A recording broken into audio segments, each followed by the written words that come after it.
మనము ఈ జాతీయ లోక్ అదాలత్ నాగర్ కర్నూలు జిల్లాలో చేసుకోవడం జరుగుతుంది.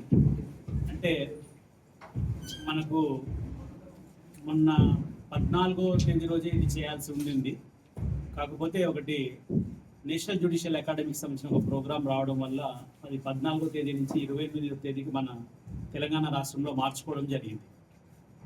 దానివల్ల ఇప్పుడు మనము ఈ 28 మార్చికి జాతీయ లోక్ అదాలత్ మన న్యాయస్థానంలో, అలాగే మన నాగర్ కర్నూలు జిల్లాలో ఉన్న మిగతా పట్టణాల్లో కూడా నిర్వహించడం జరుగుతుంది.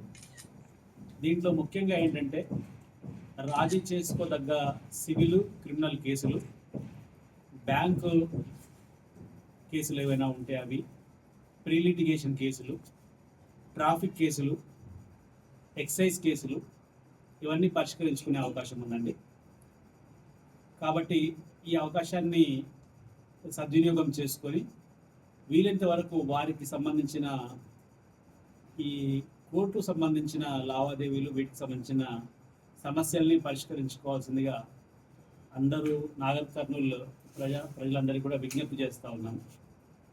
మీరే కాకుండా మీకు తెలిసిన వారికి ఎవరికైనా కూడా ఎటువంటి ఈ న్యాయ సంబంధమైన ఇబ్బందులు ఉన్నట్లయితే వారికి కూడా మీరు ఈ విషయం తెలియజేసి వారిని కూడా ఈ అవకాశము వినియోగించుకునేటట్టుగా ప్రోత్సహించండి. ఎందుకంటే మనము ఈ రాజీ మార్గంలో ఏదైతే కేసులు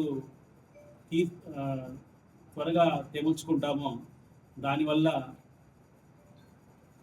బోలెడంత డబ్బు, సమయం రెండూ ఆదా అవుతాయి. అంతేకాకుండా మనకు మనశ్శాంతి లభిస్తుంది.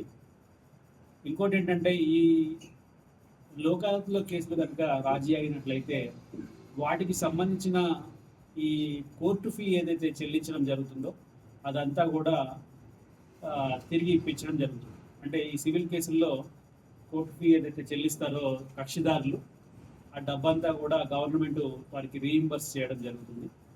కాబట్టి దీన్ని గమనించుకోవాల్సిందిగా నేను కోరుతూ ఉన్నాను.